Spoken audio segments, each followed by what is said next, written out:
టాలీవుడ్ సమస్యల పరిష్కారానికి తమ ప్రభుత్వం అండగా ఉంటుందని సీఎం రేవంత్ రెడ్డి భరోసానిచ్చారు. తెలంగాణ అభివృద్ధిలో ఇండస్ట్రీ సామాజిక బాధ్యతతో ఉండాలని సినీ పెద్దలకు సూచించారు. అసలు ముఖ్యమంత్రితో సినీ ప్రముఖుల భేటీలో ఏం జరిగింది? రేవంత్ రెడ్డి ఇచ్చిన పెద్ద టాస్క్ ఏంటి?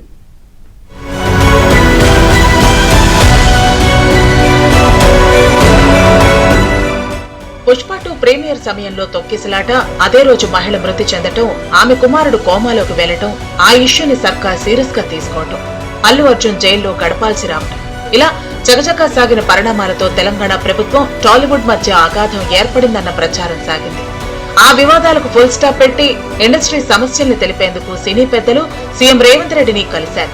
సమస్యల పరిష్కారం కోసం అంటూ పైకి చెప్పుకున్నా సీఎంను పొగడ్తలతో ముంచెత్తడంలో పోటీ పడ్డారని ఇన్సైడ్ టాక్.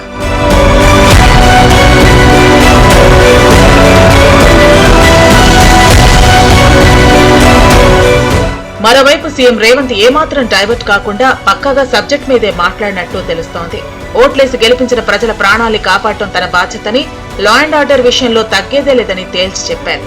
అంతేకాదు, సబ్సిడీలతో వ్యాపారం చేసుకుని సినిమాలు తీసుకుంటూ కోట్లు సంపాదించుకునే సినీ తారలకు ఖచ్చితంగా సామాజిక బాధ్యత ఉండాలని కుండబద్దలు కొట్టారు. డ్రగ్స్ కట్టడికి పనిచేయాలన్నారు.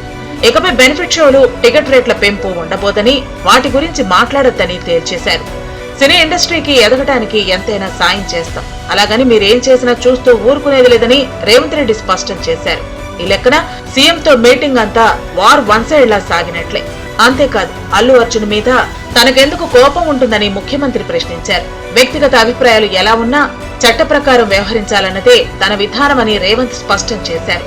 అంతేకాదు, సంధ్య థియేటర్ తొక్కిసలాట వీడియోల్ని చూపారని కూడా టాక్ వినిపిస్తోంది.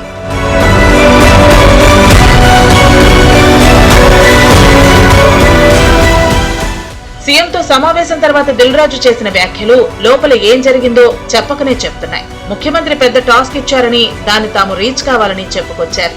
ఇండియన్ సినిమాలే కాదు, ఇంటర్నేషనల్ హాలీవుడ్ సినిమాలు కూడా షూటింగ్లు జరగటానికి ఇండస్ట్రీ నుంచి మాకు సలహాలు ఇవ్వండి. ఆ రేంజ్ లో హైదరాబాద్ సిటీని ఆ లెవెల్లో పెట్టి వాళ్ళకి కావాల్సిన హాలీవుడ్ వాళ్ళు వచ్చి షూటింగ్ చేసుకోవటానికి కావాల్సినవి కూడా మనం అరేంజ్మెంట్స్ ఏం చేస్తే వాళ్ళు వచ్చి హైదరాబాద్ లో షూటింగ్లు చేసి హైదరాబాద్ కి ఒక ప్రత్యేకత ఉండాలి సినిమా దానికి రెండో పాయింట్ చెప్పారు.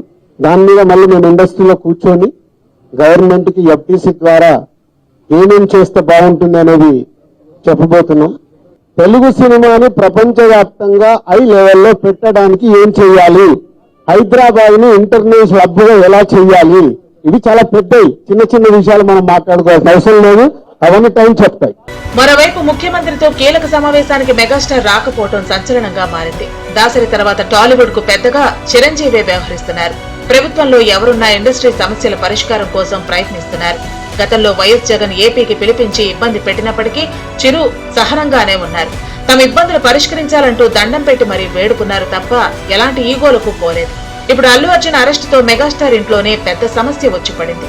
అల్లు అర్జున్ జైలు నుంచి విడుదలయ్యాక కుటుంబ సమేతంగా వెళ్లి కలిశారు. ఇలాంటి సందర్భంలో సినీ పెద్దలంతా ముఖ్యమంత్రి దగ్గరికి వెళితే చిరు మాత్రం దూరంగా ఉండటం ఇంట్రెస్ట్ కలిగిస్తోంది. షూటింగ్ కోసం చెన్నైలో ఉన్నారని చెప్తున్నా ఆయన తలుచుకుంటే ఒక్కరోజు సినిమా షూటింగ్ ఆపలేరా అన్న లాజిక్లు వినిపిస్తున్నాయి. మెగాస్టార్ నటిస్తున్న విశ్వంబర డైరెక్టర్ కూడా సీఎంను కలిసిన వారిలో ఉన్నప్పుడు చిరంజీవి మాత్రం ఎందుకు రాలేకపోయారన్న ప్రశ్నలు తలెత్తుతున్నాయి. కొంతకాలంగా మెగా అల్లు కాంపౌండ్ మధ్య గ్యాప్ ఉందనే ప్రచారం జోరుగా జరుగుతోంది. ఇలాంటి పరిస్థితుల్లో చిరంజీవి ఈ భేటీకి హాజరు కాకపోవడంపై సోషల్ మీడియాలో చాలా సందేహాలు లేవనెత్తుతున్నారు.